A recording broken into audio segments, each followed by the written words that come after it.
इस पूरी चर्चा की गरिमा को, उसकी गंभीरता को आगे बढ़ाने का कार्य किया है। मैं उन सभी माननीय सदस्यों के प्रति भी हृदय से धन्यवाद ज्ञापित करता हूं। महोदय, राज्यपाल जी का जो ये भाषण होता है, यह अभिभाषण शासन की उपलब्धियों और भावी कार्य योजनाओं का एक दस्तावेज होता है।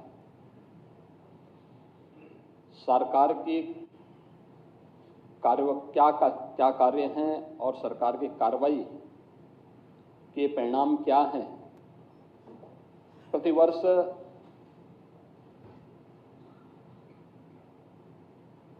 विधानसभाओं में हो या संसद में हो, राज्य विधानसभाओं में माननीय राज्यपाल महोदय के द्वारा और संसद में महामहिम राष्ट्रपति जी के द्वारा इसे सदन के सम्मुख रखा जाता है और उसी के माध्यम से सरकार की उपलब्धियों और भावी कार्य योजनाओं की भी एक झलक माननीय सदस्यों को, देश को देखने को मिलता है। मैं सबसे पहले इस बात को लेकर के कि राज्यपाल प्रदेश का संवैधानिक प्रमुख होता है और एक संवैधानिक प्रमुख के प्रति जो हमारे प्रतिपक्ष के और उसमें भी मुख्य प्रतिपक्ष का जो आचरण रहा है, संवैधानिक प्रमुख के प्रति भी और एक नारी के प्रति भी जिस प्रकार का अभद्र और अशिष्ट व्यवहार रहा है, महोदय, वह न केवल लोकतंत्र को कमजोर करता है बल्कि संवैधानिक व्यवस्था से जुड़े हुए उन प्रमुख हस्तियों की अवमानना के भी दायरे में आता है। यह हम सबका दायित्व बनता है कि हम अपने राष्ट्रीय प्रतीकों का सम्मान करें, संविधान के व्यवस्था के अंतर्गत संवैधानिक प्रमुखों के प्रति सम्मान और आदर का भाव रखें और कोई ऐसा आचरण न करें जो आचरण देश की भावी पीढ़ी को गलत दिशा की ओर अग्रसर करे। खैर, जिस प्रकार का प्रतिपक्ष है, उनसे इसकी अपेक्षा करना अपने आप में एक बेवकूफी जैसा होगा और यही दृश्य हम सबको यहां देखने को मिला है। यह नारी शक्ति का भी अपमान है। एक इतना अनुभवी राजनेता जो सौभाग्य से आज प्रदेश की राज्यपाल के रूप में अपना मार्गदर्शन और नेतृत्व हम सबको प्रदान कर रही है, उनके प्रति इस प्रकार का अभद्र व्यवहार इस समाजवादी पार्टी की वास्तविक सोच को, प्रतिपक्ष की नकारात्मक दृष्टिकोण को भी प्रदर्शित करता है। महोदय, राज्यपाल जी ने अपना जो अभिभाषण संवैध सदन में प्रस्तुत किया, वह सरकार की उन उपलब्धियों को लेकर के भी है जो पिछले 8.5-9 वर्षों के अंदर हम लोगों ने प्रदेश के अंदर प्राप्त किया है। और मैं कह सकता हूं कि पिछले 9 वर्ष में उत्तर प्रदेश ने एक अपनी यात्रा तय की है। ये यात्रा अपराध और अव्यवस्था से अनुशासन का, कर्फ्यू से कानून के राज का, उपद्रव से उत्सव की यात्रा और समस्या से समाधान, अविश्वास से आत्मविश्वास की यात्रा है। यानी जो ये यात्रा है, यह इस रूप में प्रस्तुत करता है कि आज देश और दुनिया भी इस बात को स्वीकार करती है कि उत्तर प्रदेश में चेंज आया है। और उत्तर प्रदेश में आखिर क्यों नहीं चेंज आना चाहिए? उत्तर प्रदेश की 25 करोड़ जनता का अधिकार है। उनको भी वो हक मिलना चाहिए था जिसका वो अधिकारी था, लेकिन दुर्भाग्य से अपने संकुचित एजेंडे को लेकर के चलने वाली सरकारों ने प्रदेश के भविष्य के साथ, यहां की जनता जनार्दन के साथ खिलवाड़ किया, उनके सामने पहचान का संकट खड़ा किया, प्रदेश को अराजकता, अव्यवस्था, अपराध का एक गढ़ बना दिया। कर्फ्यू यहां की पहचान बन गई थी। उन स्थितियों में या उत्तर प्रदेश, जिसको हम भारत के शाश्वत मूल्यों के आधार भूमि मानते हैं, उस उत्तर प्रदेश में किस प्रकार की व्यवस्था थी यह हम सबने देखा है। लेकिन महोदय, आज मैं इस बात को कह सकता हूं कि डबल इंजन सरकार की स्पष्ट नीति, साफ नियत, सुशासन के प्रति प्रतिबद्धता के कारण आज हम लोगों ने उत्तर प्रदेश को बॉटलनेक से देश की अर्थव्यवस्था का एक ब्रेक थ्रू बनाने में सफलता प्राप्त की है। अब यूपी रेवेन्यू डेफिसिट से रेवेन्यू सरप्लस और उपद्रव से उत्सव प्रदेश के रूप में अपनी यात्रा को लेकर के मजबूती के साथ आगे बढ़ा है। और महोदय, मैं कह सकता हूं,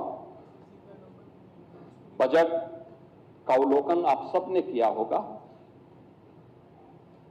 अब मैं कह सकता हूं कि पिछले 11 वर्ष में देश ने जो यात्रा तय की है, आज देखिए दिल्ली में दुनिया का सबसे बड़ा EI इम्पैक्ट समिट आदरणीय प्रधानमंत्री जी के कर कमलों से उद्घाटन हुआ है। 5 दिनों तक देश दुनिया के 18 से अधिक देशों के राष्ट्राध्यक्षों की उपस्थिति में यह EI इम्पैक्ट समिट चल रहा है। आज की जो इमर्जिंग टेक्नोलॉजी है, इस पर भारत का फोकस कितना ज्यादा है, कैसे अपनी वर्तमान और भावी पीढ़ी के भविष्य के साथ एक बेहतरीन योजना के साथ भारत कार्य कर रहा है और देश के अंदर जो परिवर्तन देखने को मिल रहा है, उसी परिवर्तन की आधारभूमि हम लोगों ने पिछले 8.5 पौने 9 वर्ष के अंदर उत्तर प्रदेश को बनाया है।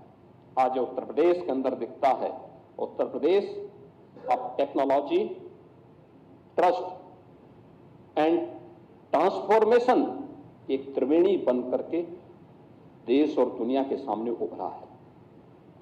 ये त्रिवेणी हमारे लिए टेक्नोलॉजी, ट्रस्ट एंड ट्रांसफॉर्मेशन इसलिए भी महत्वपूर्ण है। हम इस बात को जानते हैं कि उत्तर प्रदेश की धरती प्रयागराज की धरती है, प्रयागराज इसी उत्तर प्रदेश में है और प्रयागराज की पहचान मां गंगा, मां यमुना और मां सरस्वती की त्रिवेणी से भी है। उस त्रिवेणी का एक नया रूप उत्तर प्रदेश के अंदर आज हम सबके सामने टेक्नोलॉजी, ट्रस्ट एंड ट्रांसफॉर्मेशन के रूप में आज उत्तर प्रदेश के अंदर देखने को मिल रहा है। हमने उत्तर प्रदेश के अंदर जो 2017 के पहले की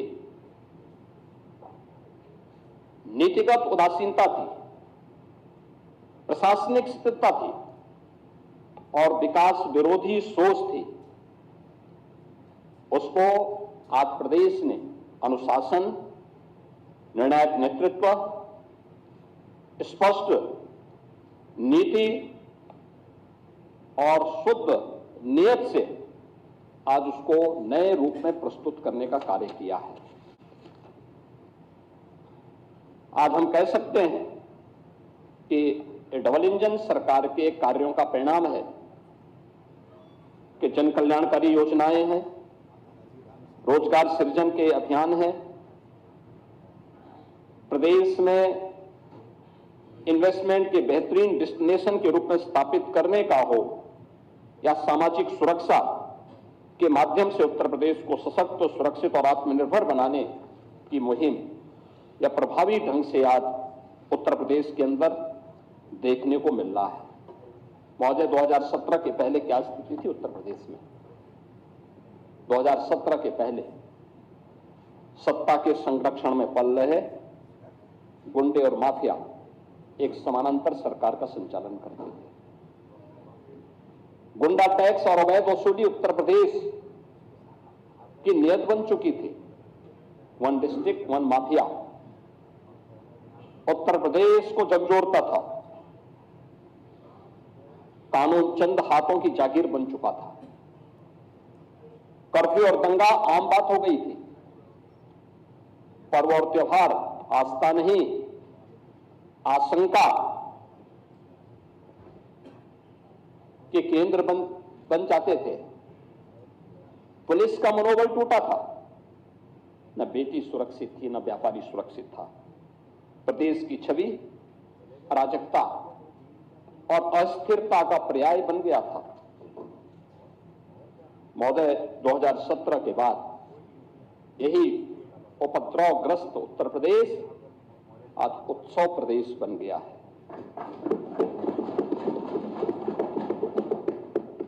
आज कानून का राज है।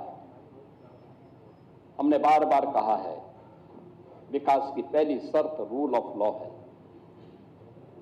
और रूल ऑफ लॉ के उस लक्ष्य को प्राप्त करने के लिए सरकार ने पूरी मजबूती के साथ काम किया। प्रदेश के अंदर रिकॉर्ड पुलिस भर्तियां की, महिला सशक्तिकरण पर ध्यान दिया, युवाओं के लिए नई नई योजनाएं बनाई, मॉडर्न पुलिसिंग और सुदृढ़ साइबर एवं फॉरेंसिक इंफ्रास्ट्रक्चर के विकास के लिए कार्य किया।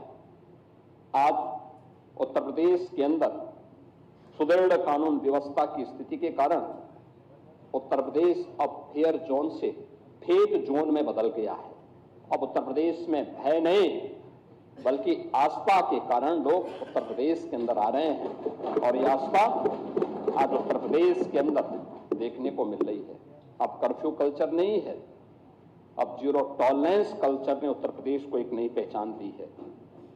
अब दंगों की जगह फेस्टिव और टेम्पल टेक्नोलॉजी इकोनॉमी ग्रो कर रही है, यानी यहां पे ग्रो कर रही है।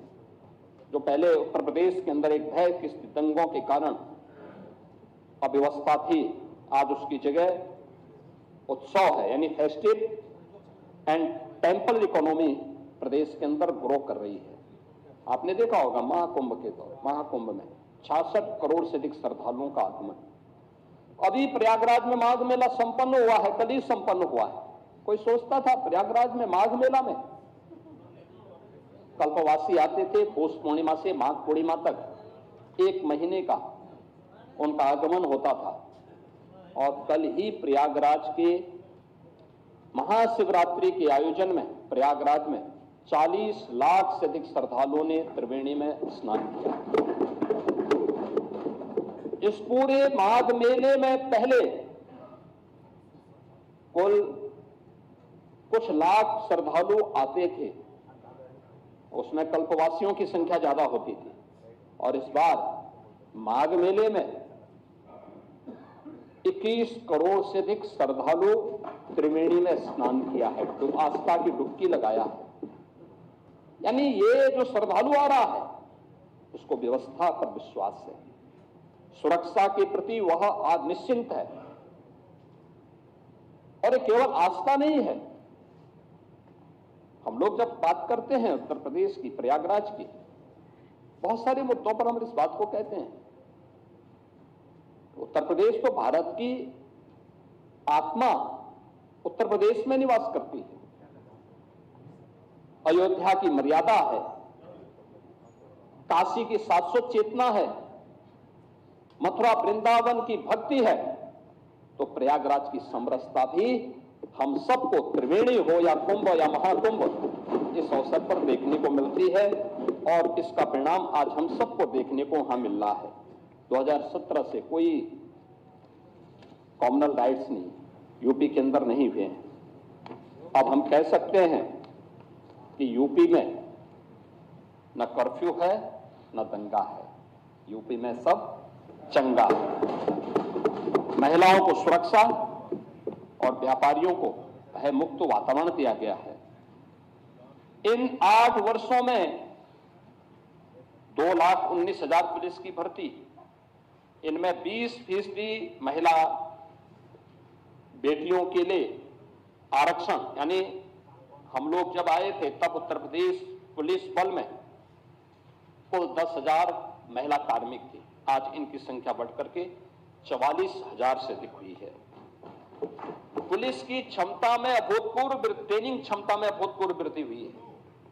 मुझे याद है 2017 में हम लोग आए थे, हमें पुलिस की भर्ती करनी थी, राज्य के पास ट्रेनिंग की क्षमता नहीं थी। हम लोगों ने मिलिट्री, पैरामिलिट्री और अन्य राज्यों के ट्रेनिंग सेंटर हायर किए थे और इस बार 60,200 पुलिस कार्मिकों की भर्ती हुई है।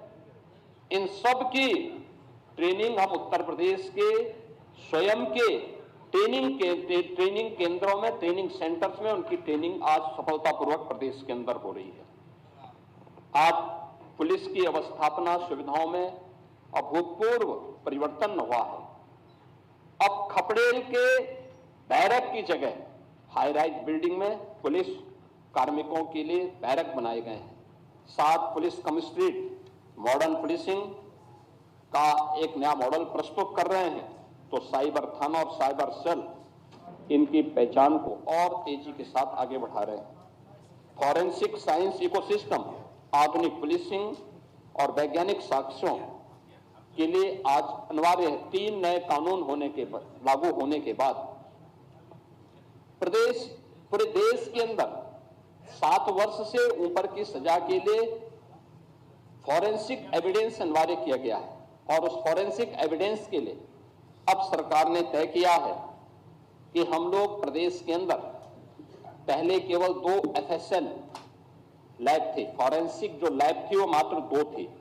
आज हम लोग पहले ही 12 लैब जो ये ग्रेड की है उनको प्रारंभ कर चुके हैं, 6 निर्माणाधीन है और सभी 75 जनपदों में 2-2 फॉरेंसिक वैन भी प्रदेश के अंदर आज फॉरेंसिक एविडेंस कलेक्ट करने के लिए आज संचालित हैं। 17 नगर निगम और गौतम बुद्ध नगर में सेफ सिटी की परियोजना लागू है। यूपी स्पेशल सिक्योरिटी फोर्स की 6 वाहिनियां प्रदेश के अंदर कार्यरत हैं और यूपी 112 जो इंटीग्रेटेड इमरजेंसी सेवा है, इनको भी हम लोगों ने प्रदेश के अंदर तेजी के साथ आगे दी है। इसके रिस्पांस टाइम को बेहतर किया है। पीएसी जो दंगाइयों की काल थी उसको पिछली सरकारों ने अपने स्वार्थ के कारण एक प्रकार से बंदी की कगार पर पहुंचा दिया था। हमने फिर से 34 पीएसी की कंपनियों को पुनर्जीवित किया है और 3 महिला बटालियन अब पहली बार यूपी पीएसी में गठित हुई हैं और ये भी 3 उन वीरांगनाओं के नाम पर जिन्होंने देश की स्वाधीनता आंदोलन को एक नई गति दी थी, उनके नाम पर गठित हुई है, जिनमें वीरांगना चलकारी बाई, वीरांगना अवंती बाई और वीरांगना उदा देवी, इन तीनों के नाम पर 3 पीएसी की बटालियन यूपी के अंदर गठित हुई हैं और 3 नए पीएसी की बटालियन के गठन के लिए प्रदेश तेजी के साथ कार्य कर रहा है। महोदय, प्रदेश अपनी विरासत पर गौरव की अनुभूति करता है। पूरा देश आदरणीय प्रधानमंत्री जी की प्रेरणा से अपनी विरासत पर गौरव की अनुभूति करता है और हम लोगों का मानना है कि विरासत से युक्त विकास ही एक उज्जवल भविष्य की एक आधारशिला होती है। लेकिन अपने राजनीतिक स्वार्थों के लिए अगर कोई उन आक्रांताओं को महिमामंडन करता है जिन्होंने भारत की आत्मा पर प्रहार किया, जिन्होंने भारत की आस्था को रौंदने का कार्य किया है, मुझे लगता है कि आज का नया भारत, आज का नया उत्तर प्रदेश, ये नए भारत का नया उत्तर प्रदेश इसको स्वीकार करने को तैयार नहीं है, कतई तैयार नहीं है। आप देखें किस प्रकार से, यानी आक्रांताओं को महिमामंडन करना, देशद्रोही तत्वों के समर्थन में बयानबाजी करना या राष्ट्रीय प्रतीकों के प्रति अपमानजनक टिप्पणी करना, ये किसी राष्ट्रद्रोह से कम नहीं। वंदे मातरम का 150वां वर्ष चल रहा है। कुछ लोग हैं उनमें राष्ट्रगीत, जिसे भारत की संविधान सभा ने सर्वसम्मति से सम्मान देकर के राष्ट्रगीत के रूप में प्रस्तुत किया। और हम आभारी हैं प्रधानमंत्री मोदी जी के, जिन्होंने राष्ट्रगीत को अनिवार्य रूप से देश के अंदर लागू करने के लिए एक नोटिफिकेशन जारी करवाया। ये राष्ट्रगीत भारत के आन मान शान का प्रतीक है और भारतवासी को अपने पुरातन वैभव पर गौरव की अनुभूति करनी चाहिए। और इन सभी प्रतीकों के साथ साथ राष्ट्र नायकों का सम्मान हम सब भारतीयों का दायित्व बनता है। अगर हम आक्रांताओं का महिमा मंडन कर रहे हैं और राष्ट्र के प्रतीकों का, भारत के तिरंगे का, भारत के राष्ट्रगान का, भारत के राष्ट्रगीत का, भारत के महापुरुषों का अपमान कर रहे हैं, एक प्रकार से हम संविधान की अवहेलना कर रहे हैं। मैं पूछना चाहता हूं समाजवादी पार्टी और कांग्रेस से, एक तरफ संविधान के नाम पर जनता की आंखों में धूल झोंकने का कार्य कर रहे हैं और दूसरी तरफ वंदे मातरम जैसे राष्ट्रगीत का इनके द्वारा विरोध करवाया जा रहा है। इनके सदस्य धड़ल्ले से बोल रहे हैं कि हम वंदे मातरम के लिए खड़े नहीं होंगे, हम नहीं गाएंगे। क्या मतलब है इसका? यानी हिंदुस्तान में रहोगे और भारत के राष्ट्रगान और राष्ट्रगीत को गाने में आपको दिक्कत होती है, ये चीजें नहीं चल सकती हैं। ये भारत के संविधान निर्माताओं का अपमान है, ये बाबा साहब भीमराव अंबेडकर का अपमान है, क्योंकि उसी संविधान सभा ने, याद रखना, 24 जनवरी 1950 को वंदे मातरम को भारत के राष्ट्रगीत के रूप में मान्यता दी थी।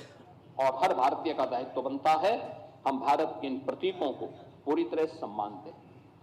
हम कोई भी ऐसा कार्य न करें। मुझे आश्चर्य होता है समाजवादी पार्टी के लोग गाजी के मेले का समर्थन करते हैं। ये गाजी कौन था? ये गाजी जो भारत की परंपरा और संस्कृति को रौंदने के लिए आया था।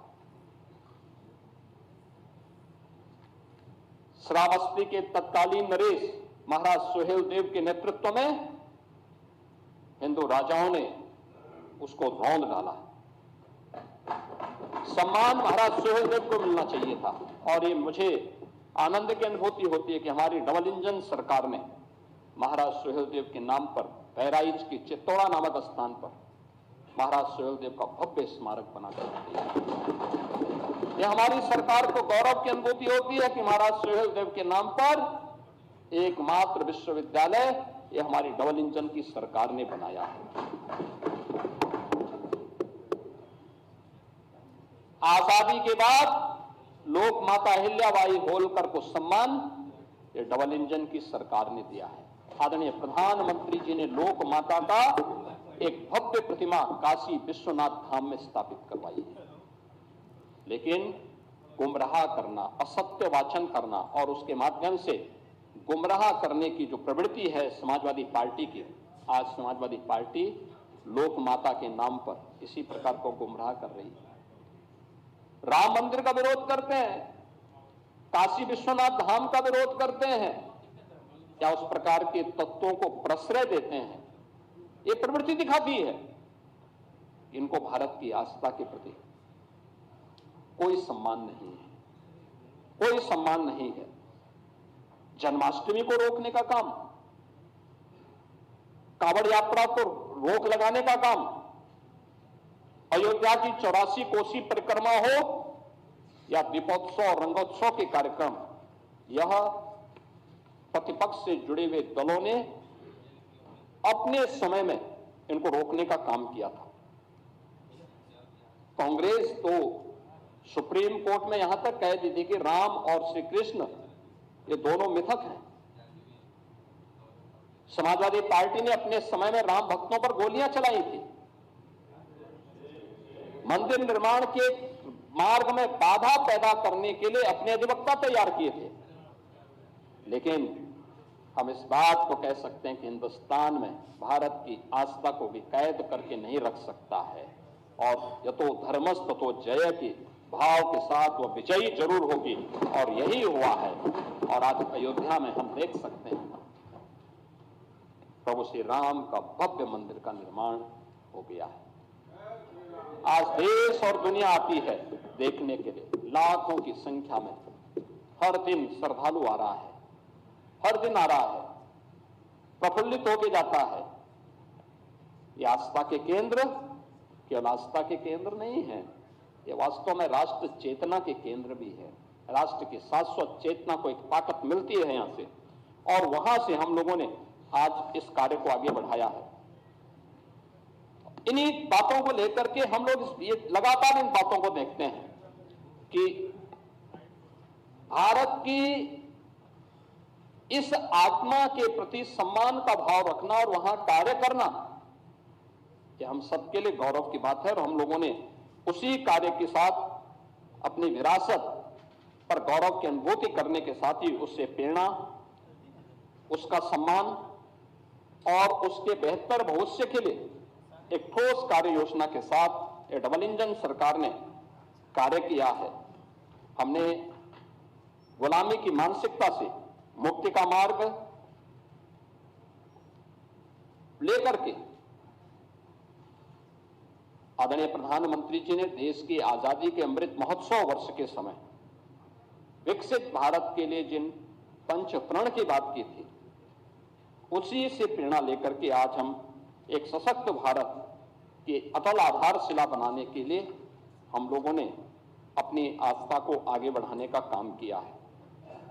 आज प्रयागराज हो, अयोध्या हो, काशी हो, मथुरा वृंदावन हो, विंध्याचल हो, चित्रकूट हो, सुखतीर्थ हो, संभल, बरेली, नैमिषारण्य, ये जितने भी पावन तीर्थ हैं, हमारे बौद्ध परिपथ हैं, अन्य भारत में जन्मी हुई उपासना विधियों से जुड़े हुए जितने भी तीर्थ स्थल हैं, इन सब के समग्र विकास के लिए आज वहां पर जन सुविधाओं के विकास करने के साथ ही डबल इंजन सरकार ने उनके समग्र विकास के लिए भी कार्य प्रारंभ किया है।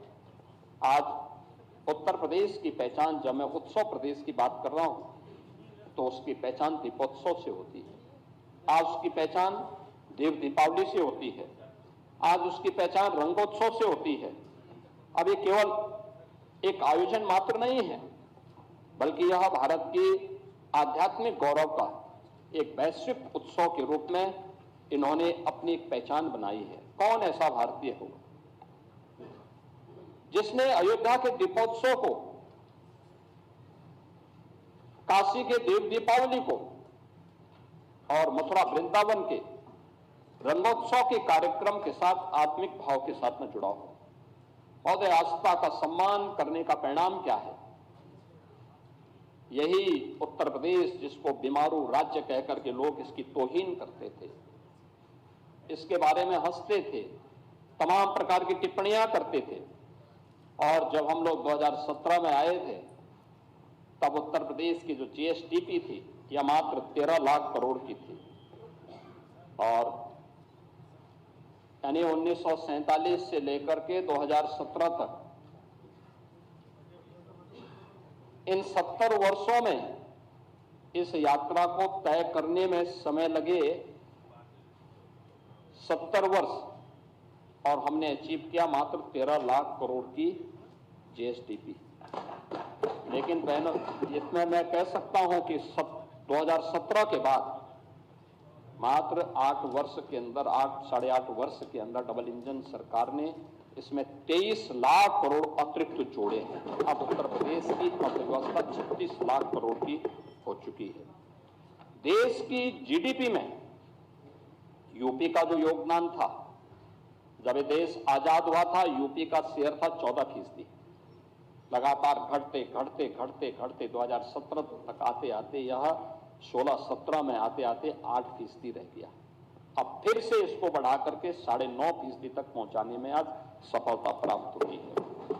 हमने पर कैपिटा इनकम को भी 3 गुना करने में सफलता प्राप्त की है। इसके लिए पिछले 8-8.5 वर्ष में कोई जनता जनार्दन पे कोई अतिरिक्त टैक्स नहीं लगाया।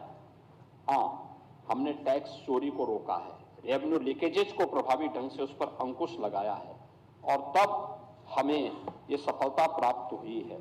आज प्रदेश आज मैं कह सकता हूं कि पिछले 5-6 वर्षों से लगातार रेवेन्यू सरप्लस स्टेट के रूप में अपने आप को स्थापित किया है। जोरदार वित्तीय अनुशासन भी है और विकास के दोनों मिसाल, दोनों का संतुलन आज उत्तर प्रदेश के अंदर देखने को मिल रहा है।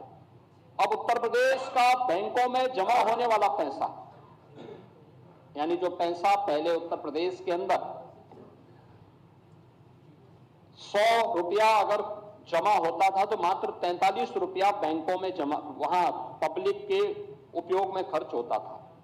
आज हमने इसकी संख्या बढ़ा करके 100 में से 61 से 62 रुपया आज उत्तर प्रदेश के नौजवानों को, यहाँ के व्यापारियों को आज खर्च करने के लिए प्राप्त हो रहा है। यानी सीडी रेशो 43% से बढ़ा करके हमने 61-62% पहुंचाने में सफलता प्राप्त की है।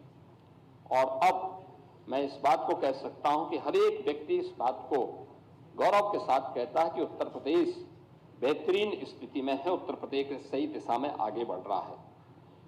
महोदय, अन्नदाता किसानों की चर्चा हमारे गाए बगाए हमारे प्रतिपक्ष के लोग भी करते हैं। नियत उनकी साफ नहीं, क्योंकि उत्तर प्रदेश तो देश की सबसे बड़ी आबादी का राज्य भी है और सबसे अधिक खाद्यान्न उत्पादन भी करता है। लेकिन अन्नदाता किसानों की स्थिति इनके समय में क्या थी, इन्होंने कहां पहुंचा दिया था? आज हम कह सकते हैं भारत का अन्नदाता या अन्नदाता भारत की एक पहचान थी। भारत आज से 2000 वर्ष पहले दुनिया की अर्थव्यवस्था का सिरमौर था। 44 से 45% अर्थव्यवस्था पर भारत का एकाधिकार था और भारत का स्वर्ण युग था। आज से 400 वर्ष पहले भी यही भारत के अंदर स्थिति थी कि भारत का शेयर ग्लोबल इकोनॉमी में भारत की स्थिति 24 से 25% पर भारत का अधिकार था। औपनिवेशिक काल में यहां पे शोषण किया गया, लूटा गया, परंपरागत उद्यम को समाप्त किया गया। अन्नदाता किसानों को, जो पहले उपभोक्ता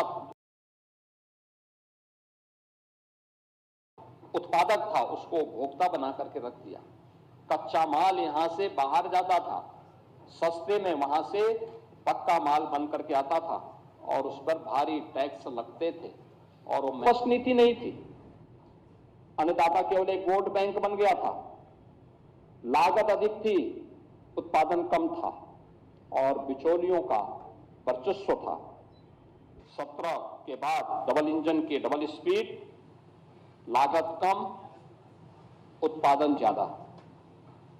अन्नदाता को विकास में भागीदार बनाया गया और अन्नदाता से उद्यमी बनने की एक कहानी आज उत्तर प्रदेश के अंदर देखी जा सकती है। जब हमारा अन्नदाता किसान एफपीओज के माध्यम से, या जब गांव की एक महिला ड्रोन दीदी के रूप में अपनी एक पहचान बनाती है।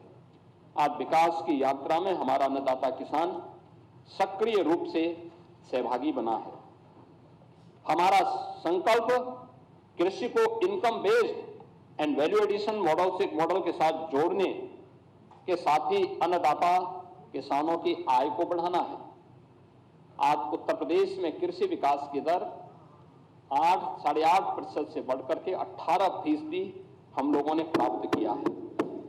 एमएसपी पर पारदर्शी खरीद हो रही है और डीबीटी का जो पैसा है वो सीधे डीबीटी के माध्यम से अन्नदाता किसानों के खाते में जा रहा है। यह तब है, इसी का परिणाम है 11% देश के अंदर कृषि का जो कुल भूमि भूभाग है 11% यूपी के पास है, लेकिन इस 11% में उत्तर प्रदेश 21% खाद्यान्न उत्पादन कर रहा है। अब अन्नदाता बीज से बाजार तक एक ग्लोबल मार्केट एक्सेस उसको उपलब्ध है और प्रधानमंत्री किसान सम्मान निधि में भी उत्तर प्रदेश के अन्नदाता किसानों को 95,000 करोड़ रुपए से अधिक की धनराशि सीधे उनके अकाउंट में हस्तांतरित हुई है। आज अन्नदाता किसानों को उन्नत बीज, प्राकृतिक खेती, ड्रोन और जलवायु अनुकूल आधुनिक तकनीक की सीधी जानकारी सरल भाषा में उपलब्ध कराने का काम भी प्रदेश भर में हो रहा है।